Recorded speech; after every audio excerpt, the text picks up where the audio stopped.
Hello everyone, आज मैं आपके साथ एक बहुत ही क्विक वीडियो शेयर कर रही हूँ। आप लोग के बहुत सारे मैसेजेस आ रहे हैं और जो भी आप मुझसे पूछते हैं कई बार मैं रिप्लाई नहीं कर पाती हूँ। और आज मैं स्कूलिंग से रिलेटेड कुछ आपके साथ बात करने वाली हूँ। जो रीसेंट मेरे पास कमेंट्स आए हैं वो अधिकतर स्कूल के ही बारे में आए हुए हैं, तो आज मैं उन्हीं के बारे में बात करूँगी। तो आप लोग के बहुत सारे क्वेश्चंस हैं, लाइक कि ईशा का स्कूलिंग कैसा चल रहा है, आप उसके स्कूल्स के बारे में अपडेट दीजिए। शैडो टीचर क्या होती है और शैडो टीचर में हम कहाँ से मिल सकती है शैडो टीचर, उसके क्या चार्जेस होते हैं। और मेरे बच्चे को स्कूल जाने के बाद से बहुत ज़्यादा बिहेवियर इश्यूज़ आ रहे हैं। बच्चा बहुत ज़्यादा एग्रेसिव हो गया है या फिर दूसरे बच्चों को मार रहा है। इन सभी चीज़ों के बारे में आज मैं आपसे बात करूँगी।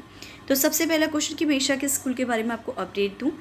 तो क्योंकि आपको मैंने बताया था कि मैंने ईशा को जिस स्कूल में वो जा रही थी वहाँ से पुल आउट किया था, इसलिए क्योंकि मुझे वहाँ पर वो फैसिलिटीज़ नहीं मिल पा रही थी जो मुझे चाहिए थी। तो अभी जो दूसरे स्कूल में डाला है वहाँ पर वो फैसिलिटीज़ तो हैं, बट अभी तक स्कूलिंग स्टार्ट नहीं हुई है क्योंकि समर वैकेशंस चल रही हैं और स्कूलिंग स्टार्ट अब जुलाई से स्टार्ट होंगी। तभी मैं आपको अपडेट दे पाऊँगी कि चीज़ें कैसे, किस डायरेक्शन में कैसे जा रही हैं। नंबर 2 था कि शैडो टीचर क्या होती है। तो shadow teacher is like just like मम्मा।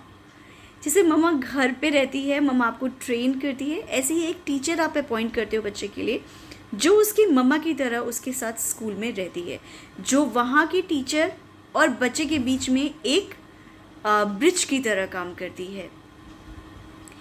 तो आप मुझसे पूछते हैं कि शैडो टीचर कैसे काम करती है, तो मैं आपको बताती हूँ। शैडो टीचर जो होती है वो बिल्कुल बच्चे को समझने वाली होनी चाहिए, जो बच्चे को समझ पाए कि इसकी ये स्ट्रेंथ है और ये वीकनेस है, इसको ये एक्सरसाइज देनी है, बच्चा ऐसा बिहेव क्यों कर रहा है क्योंकि ये रीज़न से।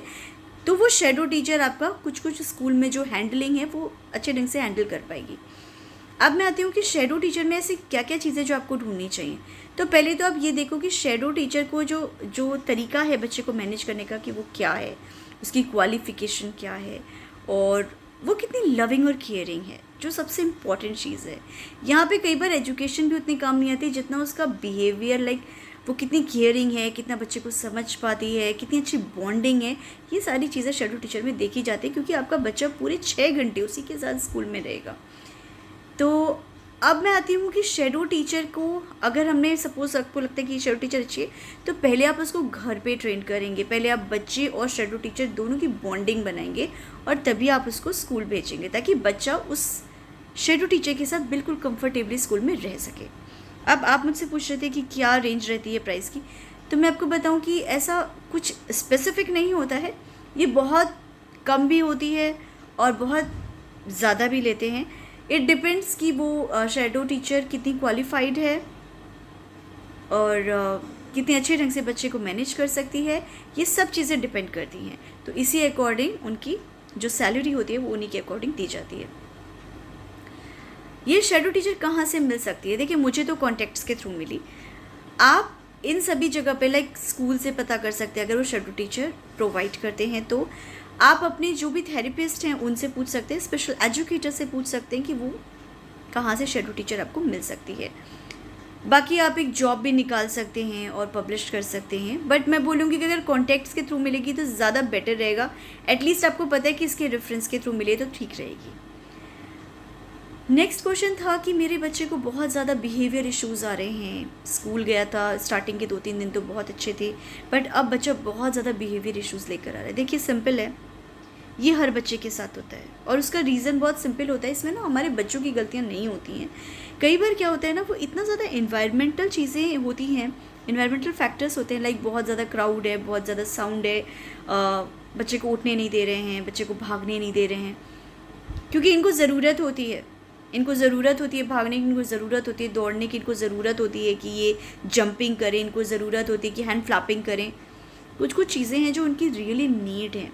तो पहली चीज़ तो हमें क्या करनी है कि बच्चे को घर से एक अच्छी सी एक्सरसाइज करके भेजनी है। जैसे बच्चे को एक वॉक पे लेके जाना है मॉर्निंग में, उठने के बाद बच्चे को स्विंग करा के भेजना है, बच्चे को थोड़ा सा मेरी गो राउंड करवा के भेजना है, उसको थोड़े से झूले करा के भेजने हैं, उनकी थोड़ी बहुत कंप्रेशन करा के भेजना है, उनको सेंसरी का जो उनके शूज़ हैं उनकी एक्सरसाइज करा के भेजना है। तो घर से आपको एक सेंसरी डाइट करके भेजनी है। अगर आप सेंसरी डाइट करके भेजें तो बच्चा मोस्टली 2 से 3 घंटा ना थोड़ा कंफर्टेबल रहेगा, क्योंकि आपने डाइट दे के भेजा है। इसके बाद आपको उस टीचर को बताना पड़ेगा कि जैसे कि मेरे बच्चे को अगर ये प्रॉब्लम हो रही है तो आप ऐसा करें। सपोज़ बच्चा बहुत ज़्यादा हाइपर हो रहा है तो उसको एक दीदी के साथ एक राउंड पे भेज दीजिए, या फिर आप एक क्लास में नीचे एक 8 बना दीजिए और उसमें उसको 4 बार चलवाइए। या फिर बच्चा बहुत जंपिंग करे तो जो पीछे का एरिया है उसमें से थोड़ी देर जंपिंग करने दीजिए। देखिए, अगर आप बच्चे को बंद करके रख दोगे ना डब्बे में, तो बच्चे में फिर बिहेवियर इश्यूज़ आएंगे। तो इसमें टीचर्स का बहुत ज़्यादा सपोर्ट मिलना बहुत इंपॉर्टेंट होता है। तो आप टीचर से मीटिंग फिक्स कीजिए, पता कीजिए कि बच्चा ऐसा क्यों कर रहा है, और अगर उन्हें नहीं पता तो उनसे बोलिए अगले 2-3 दिन ऑब्जर्व करें कि क्या चीज़ें ये बिहेवियर ट्रिगर कर रही हैं। तो जब तक आपको पता नहीं चलेगा ना कि what is the trigger point, आप कुछ नहीं कर सकते। तो इसमें टीचर का सपोर्ट होना बहुत ज़रूरी है। और कुछ लोगों ने मुझसे कहा था कि मैम स्कूल में बच्चा एडजस्ट ही नहीं हो पा रहा है, चीज़ें नहीं हो पा रही हैं, टीचर सपोर्ट नहीं कर रहे हैं। और कुछ मेरे पास ऐसे भी कमेंट्स आए थे जिनको पढ़ के मुझे बहुत दुख होता है कि पहले उन्होंने एडमिशन ले लिया, अब वो लोग एडमिशन डिनाई कर रहे हैं। तो देखिए, मैंने पहले भी बोला था कि हम किसी भी स्कूल के मोहताज नहीं हैं। मैं आज भी ईशा पे सिर्फ ट्रायल्स कर रही हूँ। मेरा बच्चा कर सकता है, ये मुझे पता है। हमें एक्सेप्ट करना पड़ेगा कि जब बच्चा क्राउड में जाता है, जब बच्चा स्कूल के इन्वायरमेंट में जाता है, तो आई डोंट नो कितना कंफर्टेबल होता है। तो अगर स्कूल वाले इतने ज़्यादा जजमेंटल हो जा रहे हैं कि बच्चे को देख के बोल दे रहे नहीं नहीं ये सेटल नहीं हो पा रहा, हटाइए इसे, तो मुझे ऐसा लगता है कि फिर वो कुछ करना नहीं चाहते हैं। तो आप दूसरे स्कूल्स ट्राई कीजिए, और नहीं होता है तो please opt for home schooling. मैं भी ट्राई कर रही हूँ। मैं किसी को भी इंटरटेन नहीं कर सकती। मेरी प्रायोरिटी ईशा की नीड्स हैं। अगर ईशा की नीड्स स्कूल में नहीं हो पा रही हैं तो फिर मैं उसे होम स्कूलिंग के लिए ऑप्ट करूँगी। जब बच्चा एक बार पढ़ लिख करके आगे बढ़ जाता है, इंडिपेंडेंट हो जाता है, तो कोई पूछता नहीं आपको कौन से स्कूल से किया है, इसने हाई स्कूल कौन से स्कूल से किया है, या इंटर कौन से स्कूल से किया है। सिर्फ ये देखते हैं कि बच्चा हाई स्कूल है कि नहीं, इंटर है कि नहीं, या हायर एजुकेशन है कि नहीं। तो at the end of the day school matters नहीं करते हैं। What matters is education. वो हमें देनी है, चाहे वो स्कूल के माध्यम से हो या होम स्कूल के माध्यम से हो।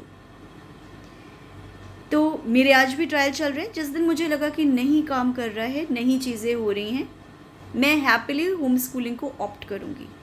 और उसका रीज़न सिंपल है कि मैं कोई भी चीज़ ऐसी नहीं करना चाहती हूँ जिसमें ईशा इग्नोर हुए। मैं स्कूल को प्रायोरिटी नहीं देती, मैं मेरी बेटी को प्रायोरिटी देती हूँ। तो मुझे सोसाइटी को खुश करने के लिए कोई काम नहीं करना। अगर आपको लग रहा है कि ये स्कूल मेरे बच्चे के लायक नहीं है, आप होम स्कूलिंग के लिए ऑप्ट कर लीजिए। और इस चीज़ के लिए एक बार मत सोचिए। अगर आप बच्चे को पढ़ा सकते हो, उसे टाइम दे सकते हो, तो डेफिनेटली कीजिए। अगर मुझे लगता है कि ईशा नहीं अच्छे ढंग से रिस्पॉन्स कर रही है या स्कूल में बहुत कंफर्टेबल नहीं हो रही है मेरे हर ट्राई के बाद, देन मैं भी होम स्कूलिंग के लिए ऑप्ट करूँगी और उस पर फिर सिर्फ काम करूँगी।